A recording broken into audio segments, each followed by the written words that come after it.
नहीं मान रही? जो भी मैं उनके फायदे के लिए बोलता हूँ वो मानती नहीं है। देखिए आप इसको सूरज का कुछ नहीं होगा, बैठ के बात करिए और उससे बताइए आप क्यों मेरा कहना नहीं मानती हैं। आप समझाइए ना। हाँ, आप मानते हैं उसका कहना? जी मैं तो मानता हूँ मगर वो मेरा नहीं मानती है। वो शायद अभी टीवी के सामने ही बैठी होंगी, तो आप मुझे समझाइए। अच्छा, तो अभी आपकी गर्लफ्रेंड तक हम बात पहुंचाएंगे। देखिए हम दोनों तरफा से देखते हैं, एक तरफा सुनेंगे, एक कहानी सुनेंगे तो हम निष्कर्ष पे नहीं पहुंच पाएंगे, राइट? तो एक काम करते हैं, हम पहले उसका भी सुन लेते हैं, बाद में हम सोल्यूशन निकालते हैं कि किसकी कितनी गलती है, कौन किसका नहीं मानता है, राइट? जी है ना? तो अगली दफा जो है हम उनकी बयानी सुनेंगे, वो क्या कहना चाहती है, फिर हम इस नतीजे पे पहुंचेंगे कि उसको आपका मानना चाहिए कि नहीं मानना चाहिए, राइट? फिलहाल अगर कोई अच्छी बात है जो वो नहीं मान रही है तो उसे मनाओ, और ये आप ही पे है कि उसकी नाराजगी आप कैसे दूर करें, राइट? तो उसे बिल्कुल नाराज मत करो। अगर आप प्यार में किसी को नाराज करते हैं वो प्यार नहीं है, समझे? समझ गया। हेलो। हाँ जी, मैं यही तो मैडम आपको बताना चाह रहा हूँ, आप उन्हें समझाइए। समझाते हैं। चलिए आपकी गर्लफ्रेंड को हम ये संदेश पहुंचाना चाहते हैं, अगर इसकी बात बहुत अच्छी है, वाकई में समझने के लायक है, मानने के लायक है तो मान लीजिए। अगर आपको लगता है कि उसकी बात समझने के लायक नहीं है तो आप मुझे कॉल कर सकती हैं और मुझे बता सकती हैं आप क्यों नहीं इसकी बात को मान रही है। तो ठीक है, फिलहाल झगड़े को एक साइड पर रखते हुए दोस्ती की तरफ रुख करते हैं और इस गाने को देख लेते हैं। देखिए लाइव जब से शिवा ओनली ऑन इसी।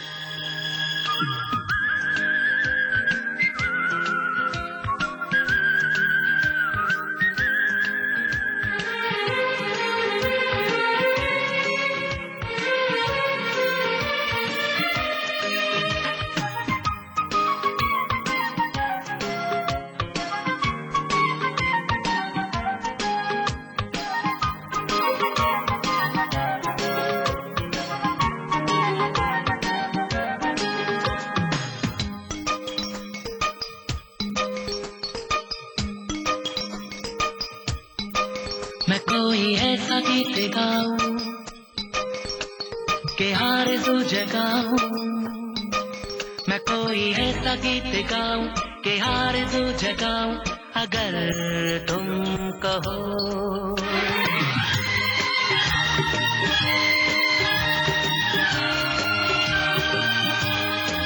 मैं कोई ऐसा गीत गाऊं कि आरज़ू जगाऊं, अगर तुम कहो। मैं कोई ऐसा गीत गाऊं कि आरज़ू जगाऊं, अगर तुम कहो। तुमको बुलाऊं, ये पलकें बिछाऊं, कदम तुम जहां जहां रखो। ज़मीन को आसमां बनाऊं, सितारों से सजाऊं, अगर तुम कहो। मैं कोई ऐसा गीत गाऊं कि आरज़ू जगाऊं, अगर तुम कहो।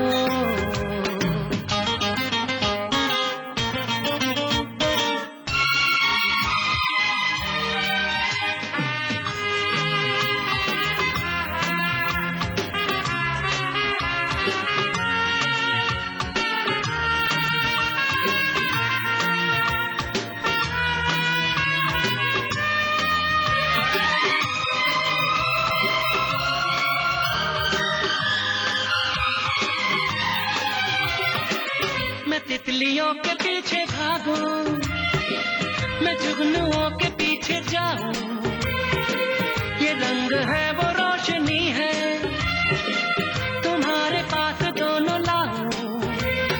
जितनी खुशबुएं बाग में मिले,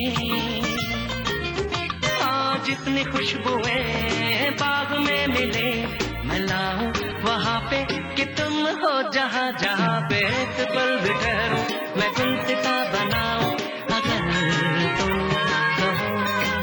मैं कोई ऐसा गीत गाऊं कि आरज़ू जगाऊं, अगर तुम कहो।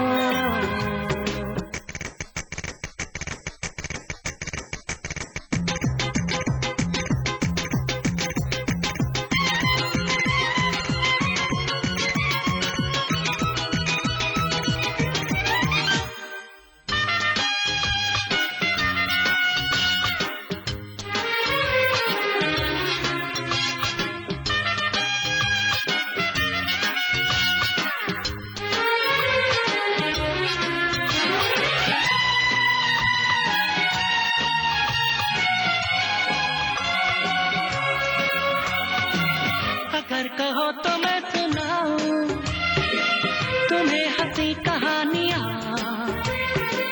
सुनोगे क्या मेरी ज़बानी, तुम एक परी की दास्तां हाँ मैं करूँ तुमसे बयां, हाँ या मैं करूँ तुमसे बयां के राजा से रानी मिली थी कहाँ कहानियों के नगर में तुम्हें लेके जाऊं अगर तुमको बुलाऊं ये पल के बिछाऊं कदम तुम जहाँ जहाँ जहाँ रखो, जमीन को आसमां बनाओ, सितारों से सजाओ अगर तुम हो।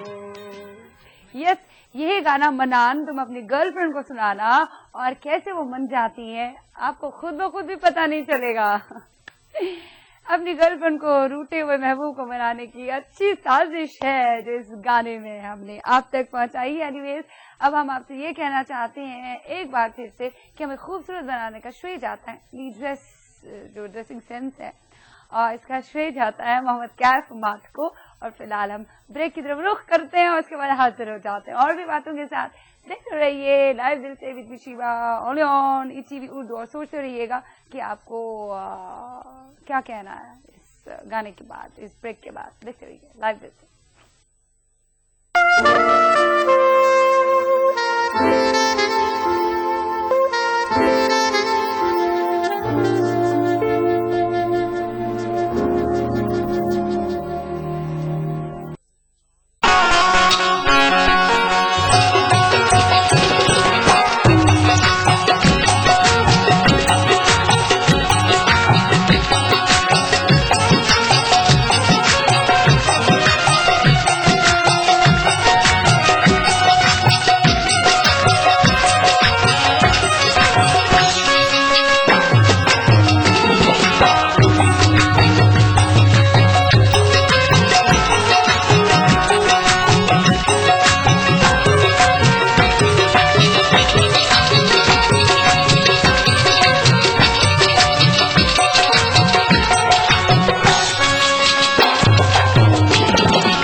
वही कातिल, वही मुखबिर, वही मुंसिफ ठहरे, अक़रबा मेरे करें खून का दावा किस पर। अल्लाह तेरा शुक्र है, तूने हमें इम्तिहान के लिए चुना है।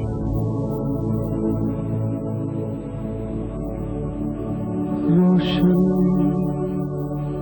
जवाले अरसे अंजुमन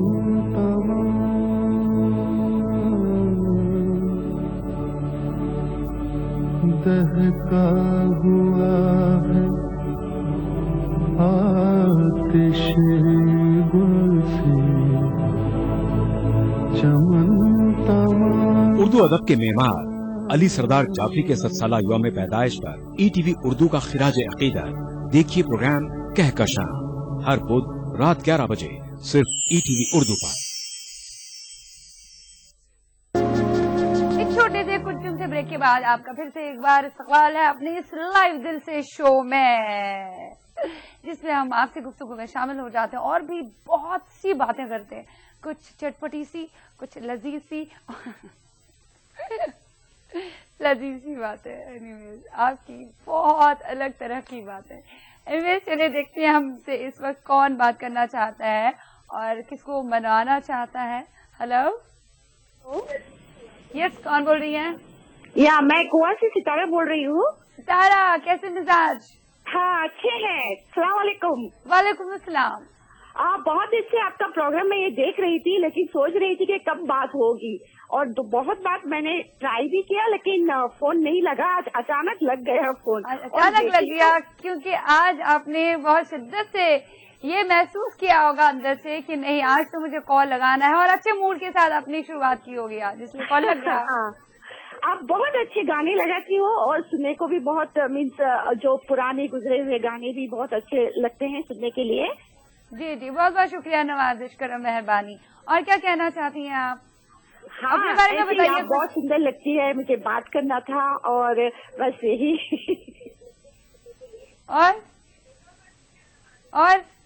और मैं अच्छा सा गाना सुनना चाहती हूँ। अच्छा सा गाना, बस अच्छा सा गाना। देखो मौका अब की बार मौका मिला है आपको कुछ कहने का, तो क्या डालिए आपकी बात जो कहना तो चाहते हैं। अब मैं ये प्रोग्राम बहुत कम देखती हूँ, कभी कभी लगाया करती हूँ। अपने बारे में बताइए ना, क्या करती हैं? मैं कॉल सेंटर में काम करती हूँ। ओके, कॉल सेंटर में काम करती हैं। हाँ। अरे तो आपको बड़बड़ करने की बहुत आदत होगी। हाँ, बातें करने की, टॉकिंग है मेरा काम। बड़बड़ करने की आदत है, अभी क्यों फटफट से खत्म करना चाहती है बात को? करिए ना बड़बड़, हम भी यहाँ कुछ कम नहीं है बड़बड़ में, आपका साथ देंगे। अभी इससे पहले भी जो आती थी उनका नाम नहीं मालूम, लेकिन उससे भी अच्छा आप करती है। अरे बहुत बहुत शुक्रिया नवाजिश करें। और आप बहुत सुंदर भी लग रही है। अरे बहुत बहुत शुक्रिया, बहुत बहुत शुक्रिया। और क्या कहना चाहती हैं? और कुछ नहीं, जबरदस्ती, ये तो जबरदस्ती वाली बात होगी। कह दो कुछ कह भी डालो।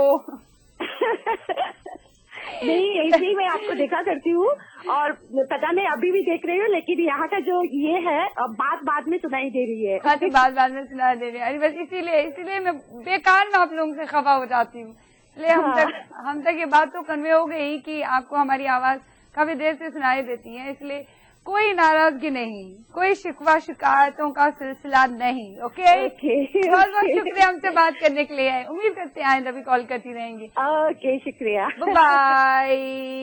गाने की तरफ रुख, उसके बाद हाजिर और भी बातों के साथ। देख रहे लाड दिल से मेरे साथ ओनली ऑन ETV उर्दू।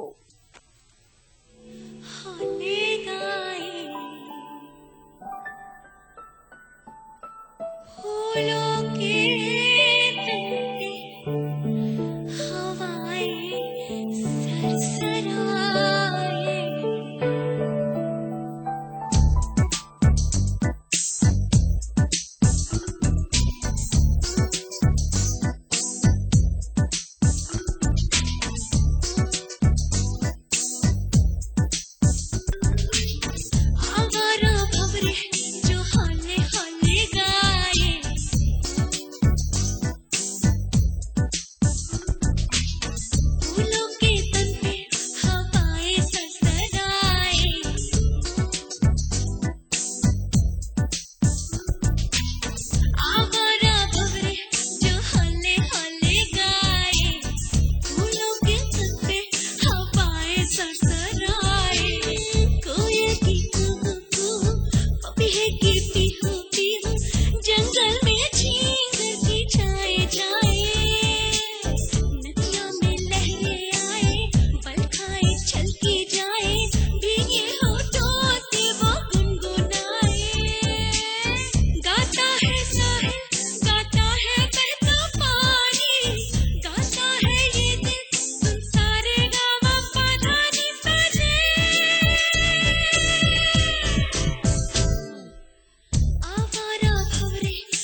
यूं हल्ले हल्ले गाए, वाह, दिल आवारा भंवरा की तरह अगर हर सुबह गुनगुनाए तो दिन कितना बेहतर जाए, है ना? बिल्कुल ऐसे ही उमंगों के साथ मैं चाहती हूँ हमेशा आपका दिन बेहतर जाए और मचलता रहे। हाँ, और कुदरत ने इस दुनिया को बहुत खूबसूरत बनाया है और हमें मन का संगीत सुनना हमेशा गवारा है। क्यों गवारा ना हो, इतनी खूबसूरत जो दुनिया है। एनीवेज, पहले आपकी कॉल्स पे आते हैं, उसके बाद अलविदा कहते हैं। Hello hello, okay okay. Anyways, calls नहीं है, हाँ, दूरी भाग गए मेरे से सारे कॉल्स। एनीवेज, बाय बाय, आपको कह देती हूँ, उम्मीद करती हूँ कि आपको आज का प्रोग्राम बहुत पसंद आ गया होगा और साथ ही साथ ये बात अब तक पहुंचाना चाहती हूँ कि अपने ईगो को किल करने की हमेशा कोशिश करो और no sorry and no thanks दोस्ती में होता है, लेकिन अपनी लाइफ में सॉरी और थैंक्स जरूर कहें अपने सहीकों को, अपने करीबों को। इससे आपकी लाइफ और बेहतर बढ़ेगी और रिश्ते और मजबूत हो जाएंगे। एनीवेज, अपना ध्यान रखिएगा, अपना ख्याल रखिएगा और अच्छा खाइएगा, अच्छा सोचिएगा, अच्छा सोइएगा। Because you are what you eat and you are what you think. देखते रहिएगा ईटीवी उर्दू। खुदा हाफिज।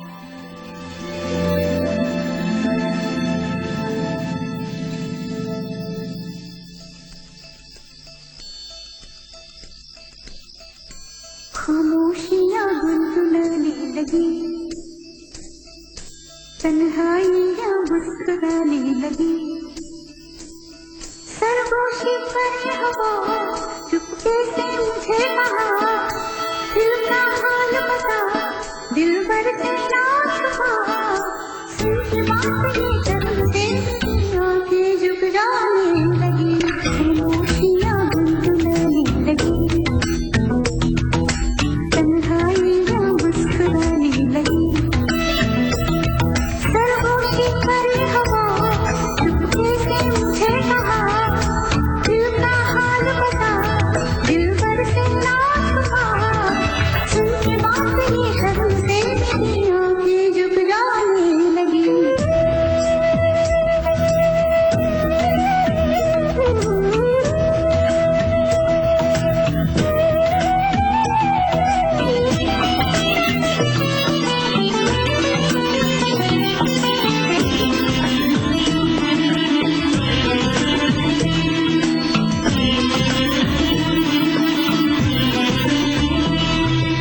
जाग था है सपना जिसका मेरे नाम में, एक नई जिंदगी शामिल हो रही सांसों में, किसी की आंखें जरा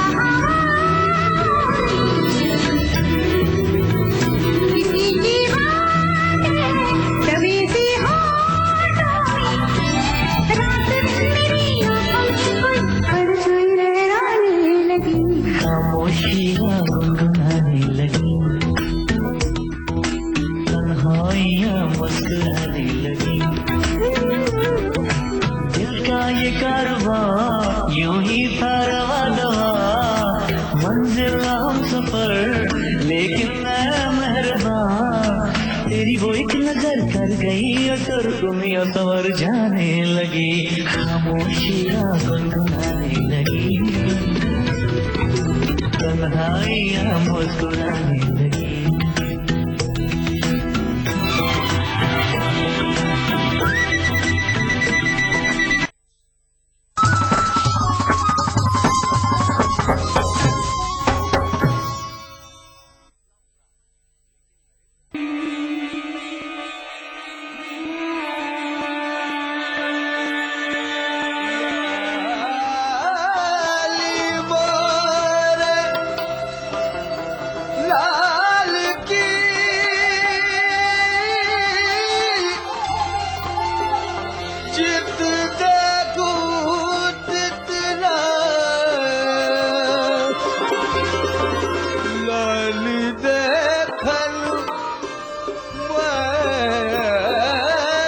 एक मकाम से आगे मकाम है तेरा, हयात ज़ौक़े सफर के सिवा कुछ और नहीं। आपकी खिदमत में ईटीवी उर्दू।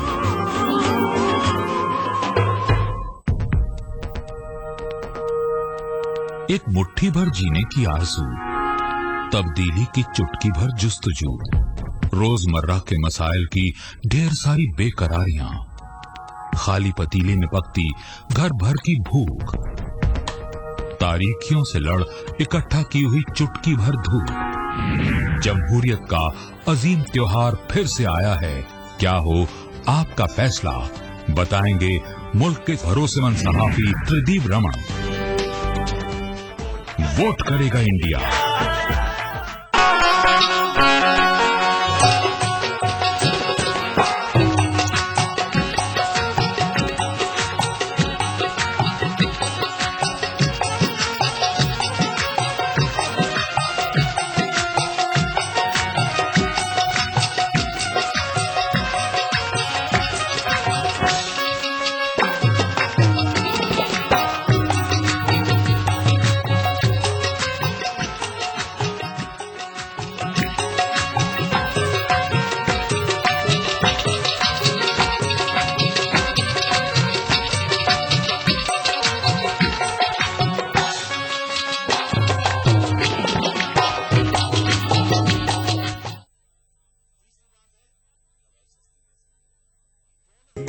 ईटीवी उर्दू पर अगला प्रोग्राम।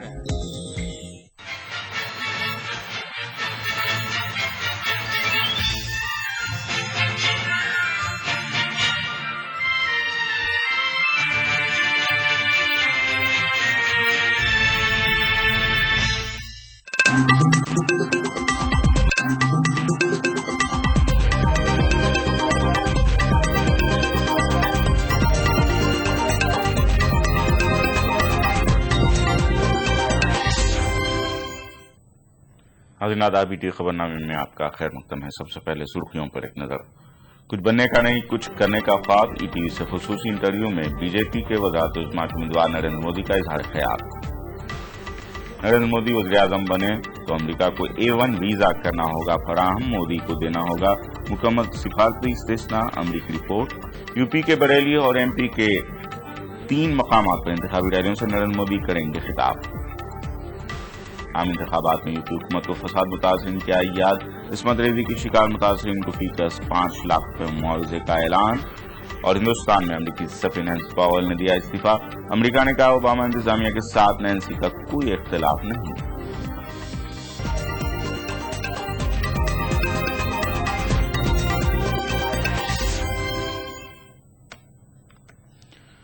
अब तफसील वज़ारत-ए-उज़्मा के लिए बीजेपी के उम्मीदवार बनने के बाद नरेंद्र मोदी ने अपने पहले इंटरव्यू के लिए ईटीवी को चुना। सीनियर सियासी तजिया निगार हरिशंकर व्यास के साथ नरेंद्र मोदी ने मुल्क के मुख्तलिफ मसाइल समेत अपनी जिंदगी के कुछ अनछुए पहलुओं को साझा किया। मोदी ने ईटीवी के साथ खुसूसी गुफ्तगू में अपनी बात बड़ी बेबाकी से पेश की। नरेंद्र मोदी ने वाज़ेह किया कि उन्होंने जिंदगी में कुछ बनने का नहीं बल्कि कुछ करने का ख्वाब जरूर देखा है। वज़ारत-ए-उज़्मा के लिए बीजेपी का उम्मीदवार बनाए जाने के बाद नरेंद्र मोदी ने पहली बार ईटीवी से अपने दिल की बात की। ईटीवी के खास प्रोग्राम सेंट्रल हॉल में सीनियर सियासी तजियानिगार हरिशंकर व्यास से नरेंद्र मोदी ने अपनी सोच, अपना ख्वाब और मजबूत इरादे को साझा किया। मोदी के इंटरव्यू के लिए मुल्क और बैरून मुल्क के कई चैनल कतार में हैं, लेकिन साफ तौर पर नरेंद्र मोदी ने हिंदी जुबान वाली रियासतों को अपने विजन से वाकिफ कराने के लिए ईटीवी नेटवर्क को चुना। ईटीवी के वसी नेटवर्क के जरिए मोदी ने करीब 35 करोड़ लोगों तक अपनी बात रखी। हिंदुस्तानी इलेक्ट्रॉनिक मीडिया की तारीख में पहली बार ऐसा हुआ है कि पीएम ओहदे की रेस में सबसे आगे चल रहे मोदी ने कौमी सतह के किसी चैनल को न चुनकर किसी इलाकाई टीवी नेटवर्क के जरिए लोगों को अपना इरादा बताया। मोदी से जब पहला सवाल पूछा गया कि आखिर वो कांग्रेस से पाक हिंदुस्तान का नारा क्यों दे रहे हैं, इस सवाल का मोदी ने कुछ इस तरह जवाब दिया। कांग्रेस मुक्त भारत की बात करता हूं तब पिछले 60 साल में कांग्रेस ने राजनीति में जिस कार्य संस्कृति को पनपाया है, उस कार्य संस्कृति से मुक्ति की बात करता हूं। कांग्रेस ने जो वोट बैंक की राजनीति को सत्ता हथियाने का साधन बना दिया है, उससे मुक्ति की बात करता हूं। मोदी ने इस खास इंटरव्यू में साफ किया कि वो अपने पुराने ढर्रे पर चल रही इंतजामिया को अपने लिए किसी खतरे के तौर पर नहीं देखते। वो इसी निजाम में मुल्क को आगे ले जाने का मादा रखते हैं, जैसा कि गुजरात में उनका तजुर्बा है। जब मैं गुजरात में आया तो यही तो सरकार थी, यही तो व्यवस्था थी, यही तो मुलाजिम थे, यही फाइलें थी, यही परंपराएं थी। उसके बावजूद भी बदलाव आया। शासन तंत्र ये संकट नहीं होता है, शासन तंत्र चलाने वाला कैसा है उस पर निर्भर करता है। नरेंद्र मोदी आखिर इस मुल्क की तकदीर कैसे बनाएंगे, उनके आगे के मंसूबे क्या हैं? उनसे जब इस बारे में पूछा गया तो नरेंद्र मोदी ने अपना पक्का इरादा जाहिर करते हुए कहा कि उनका पहला मकसद लोगों में यकीन पैदा करना है। उन्होंने 2014 के चुनाव को उम्मीदों का चुनाव बताया। सरकार नाम की जो व्यवस्था है उसका ही भरोसा टूट गया है। सबसे पहली आवश्यकता है देश में एक विश्वास पैदा करना। 14 का चुनाव सिर्फ नकारात्मकता का चुनाव नहीं है, विश्वास आशा का चुनाव है। Election for hope. Narendra Modi ने ईटीवी के साथ खुसूसी बातचीत में ये भी बताया कि बीजेपी में लोगों को यकीन करने की वजह क्या है। लोग मोदी को भली भांति जानते हैं। लोग अटल जी की सरकार के माध्यम से भाजपा की सरकारें कैसे चलती हैं वो भी अब जानते हैं। नरेंद्र मोदी ने बीजेपी सरकार आने के बाद अपनी तरजीहात भी ईटीवी के साथ शेयर की। उन्होंने बताया कि उनका पहला काम निजाम हुकूमत में रूह फूंकना होगा। शासन व्यवस्था के अंदर जान भर देना, प्राण भर देना, उनको गति देना, देश की जनता जनार्दन में विश्वास पैदा करना मेरे दिमाग में बहुत साफ है। बीजेपी की वजारत उज़्मा के उम्मीदवार ने ईटीवी के साथ बातचीत में कांग्रेस पर जमकर निशाना साधा। उन्होंने इल्जाम लगाया कि कांग्रेस के मंसूबे वोट बैंक की सियासत वाले होते हैं। अगर एनडीए की सरकार बनती है तो आवाम को ताकत अता करेंगे। सारी योजनाएं वोट बैंक की राजनीति है। वो सरकार चलाते हैं चुनाव जीतने के लिए, हम सरकार चलाना चाहते हैं जनता जनार्दन की शक्ति बढ़ाने के लिए। मोदी ने इक़्तिसादी इस्लाहात के मसले पर अपनी पॉलिसी साफ की। सबसे बड़ी बात है रोजगार, जॉबलेस ग्रोथ, जिसके लिए यूपीए की 10 साल की पहचान है। हमारे यहाँ क्या हो रहा है, तिजोरी खाली करने के वोट बैंक के कार्यक्रमों को लोग आर्थिक सुधार कहते हैं। वो आर्थिक सुधार नहीं है। नरेंद्र मोदी ने मुल्क की हिफाजत के मसले पर अपनी बात रखते हुए इल्जाम लगाया कि कांग्रेस सरकार के पास कोई विजन है ही नहीं। यूपीए सरकार के पास कोई विजन ही नहीं है, कोई कमिटमेंट नहीं है, राष्ट्र रक्षा इनकी प्रायोरिटी नहीं है।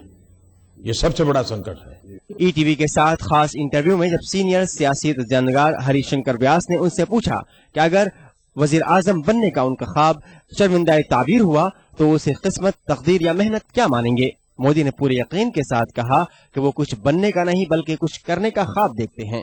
जीवन में कभी भी कुछ बनने के सपने नहीं देखने चाहिए, और मैंने भी कभी जीवन में कुछ भी बनने का सपना नहीं देखा है। हाँ, करने के सपने देखने चाहिए।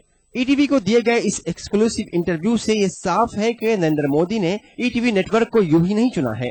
गांव-गांव और गली-गली तक पहुंच रखने वाली ईटीवी ने एक बार फिर ये साबित किया कि आवाम तक पहुंच रखने और लोगों के मफादात से जुड़ा ये चैनल सबसे आगे है। Bureau report, ETV news. BJP के वजारत उज़्मा के उम्मीदवार नरेंद्र मोदी अगर वज़ीर आज़म के ओहदे पर फायज होने में कामयाब होते हैं तो उन्हें अमेरिकी वीजा भी हासिल हो सकता है। अमेरिकी कांग्रेस की एक रिपोर्ट के मुताबिक वज़ीर आज़म बनने की सूरत में नरेंद्र मोदी को मुकम्मल सिफारती इस्तिस्ना हासिल हो जाएगा और सिफारती इस्तिस्ना से मोदी के वीजा पर लगी पाबंदी भी खत्म हो जाएगी। वाज़ेह है कि 2002 गुजरात फसादात के बाद अमेरिका ने 2005 से नरेंद्र मोदी को वीजा फराहम नहीं किया है। नरेंद्र मोदी को गुज़िश्ता 9 बरस से अमेरिकी वीजा हासिल नहीं हुआ है।